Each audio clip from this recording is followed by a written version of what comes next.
Welcome to Pick Up and Deliver, the podcast where I pick up my audio recorder on my way to get my kid from school and deliver an episode to you while I walk around. I'm Brendan Riley.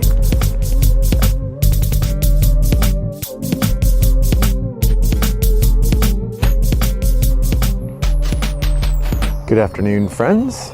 It is Tuesday, March 19th, and I am taking a walk to school.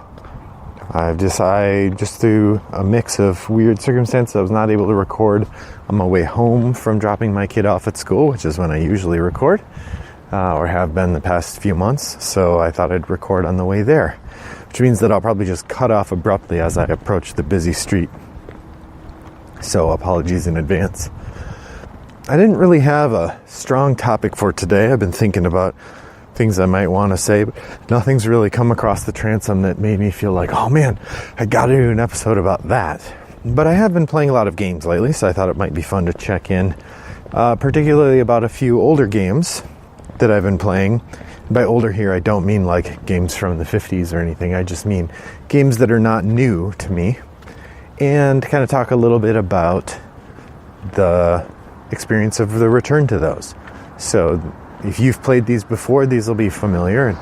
I'm certainly not new to these games, but each experience of a game is different. So my mother and my mother-in-law both happened to be in town at the same time last week, which means that we had a strange convergence of grandmothers at our house. A buddy of mine said that perhaps the collective noun for multiple grandmothers is a shawl of grandmothers. I kind of like that. Although neither my mother nor my mother-in-law are really old ladies in the traditional sense. So they both thought that was less funny than I thought it was, but so be it. But while they were here, we got to play a number of games, and I discovered that my mom in particular is very good at Azul, which is funny. It turns out I'm not very good at Azul, which I kind of knew already, but for some reason, Sagrada I can do really well, and Azul, which feels to me like it should be in the same space in your head, I do very poorly at, particularly these last couple games. So that's my experience of that recently, is that I'm not nearly as good at Azul as my mother is. So I've had a chance to play a few games I wanted to talk about. My wife and I got out an older game that I hadn't played in a while called Olympus. This is a fantasy flight game. It's a worker placement game with an interesting twist where you have, I think, 3 at the beginning and up to 5 workers that you can play. And on your turn, you initiate a worship. So they have like 12 different worker placement spots you can use, maybe 10. And when you initiate a worship at one of those spots, you put your priest on the A or the alpha place, which gives you a particularly good payout. Then other people, if they want to, can follow and join your worship and put their priest on the B spot, which isn't as good, but still gets them something. And since some of the spaces are pretty necessary or useful, and there might be rounds where you really want to do them, the only way you can do them is if you take the B spot. So if, let's say I take the A spot, I initiate the worship of Hephaestus, which lets you build a building. If you wanted to build a building that round, you're going to have to take the B spot, or else you won't get to it all for the whole round. And the game plays out over maybe 8 to 10 rounds at the most, so you need to really be kind of on the ball with regard to how you're going to participate. So that mechanism's pretty neat. The art feels very 10 years ago. It's not great. It's fine, but you're not going to play this game and go like, oh wow, what great art. You're going to go, oh, that's functional. I really like the overall approach of the game. However, so the last thing that makes it pretty interesting is each player gets a big deck of cards. I think you have 32 cards. And those cards are divided up into different levels. And those cards represent buildings that you can add to your, city-state, I think. And the buildings then give you better benefits. So as you go along, you're collecting resources, you're adding these buildings, and that gives you resources and makes your actions more efficient and whatever. So it might be like every round you get one extra red resource, which is meat, I think, or an extra grain or something, that sort of thing. But since everyone has the same deck of cards, there's an interesting play where you're trying to figure out which engine you want to build and how quickly you want to build them. What I don't like about the game is that there are several pretty mean take that spaces on the board. There's one card you get that hurts everybody every time they do something, or every time you do something. There's a couple spaces you can take that will damage everybody. And my guess is, to be good at the game, you have to be willing and interested in taking those spaces, which neither my wife nor I were. So it worked out fine when we played because we didn't really want to do that, take those mean spaces. But then I think the game is pretty limited. I suspect it's not as interesting as if you enjoy taking those spaces, but we don't enjoy taking those spaces. So an interesting game and fun to learn from, but I think with this play I've now decided we don't need it anymore, and I think it'll be going on the sell or trade pile. We got to play another round of Mysterium, which is the cooperative game where one person plays a ghost and the other players all play psychics trying to interpret messages from the ghost. It's a goofy, fun game. It's sort of like someone played Dixit and then said, wow, what's something interesting we could do with these weird abstract cards? Maybe we could make a murder mystery out of it. Clue meets Dixit is how that game was often described to me, and I think that's an apt description. It's fun. The kids, particularly my son, really likes the game. This time around I was the ghost, and boy, we just had a lot of trouble clicking with everybody, getting everyone on the same page in terms of figuring out which signals I was sending. It was a rough game, which is kind of a bummer. Usually I have pretty good luck with it, but we're having a lot of trouble getting everything to work. So not the best play of Mysterium this time around.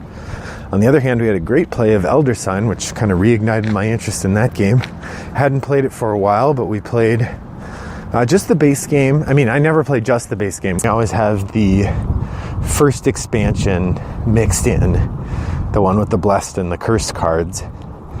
But we did not play the Gates of Arkham or any of the other later scenarios. We played the base museum scenario, which was fine.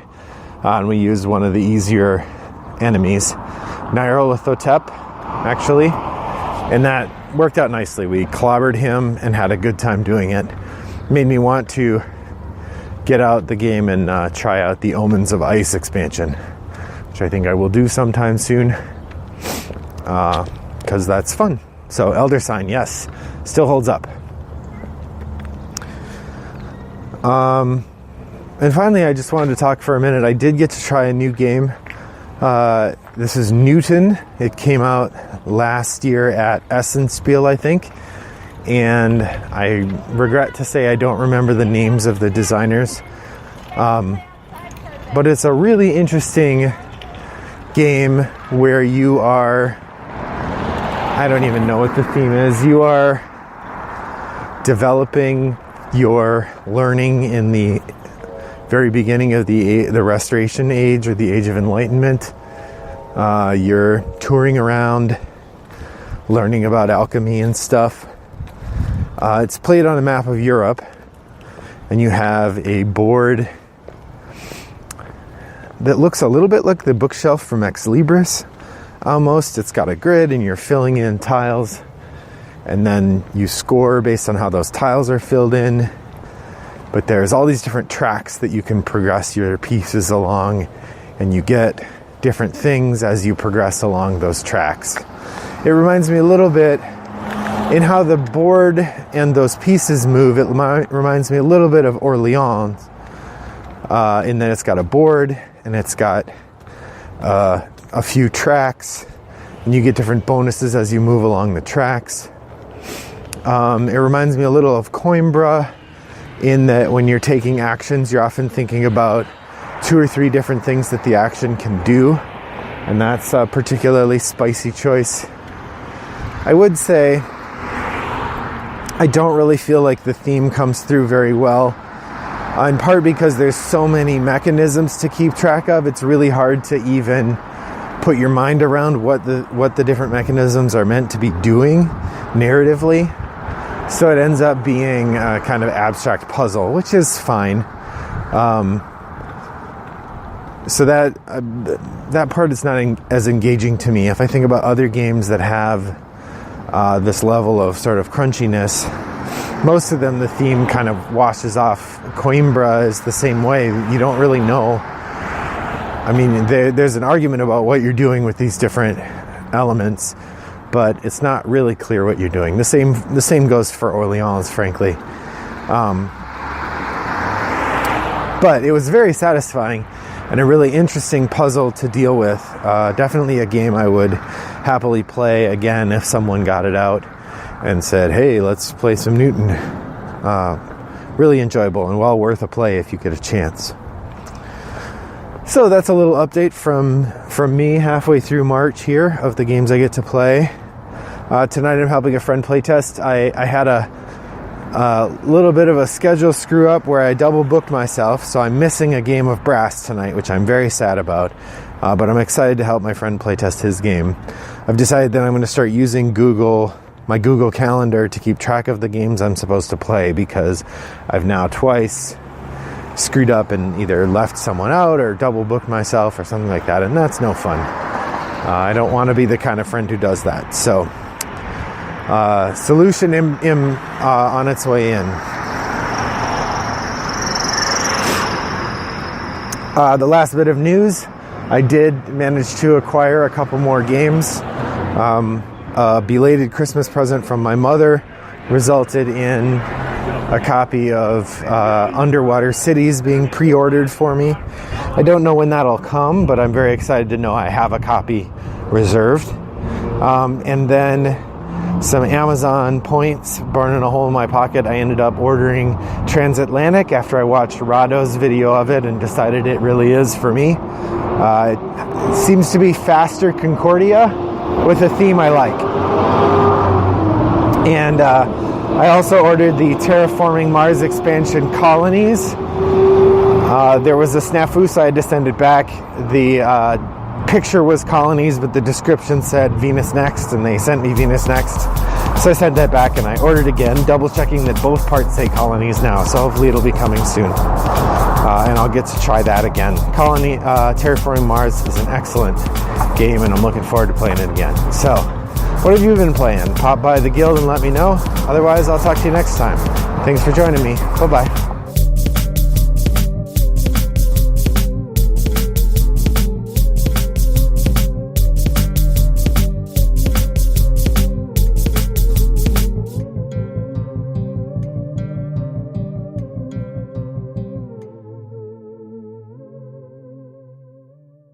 Brought to you by Rattlebox Games.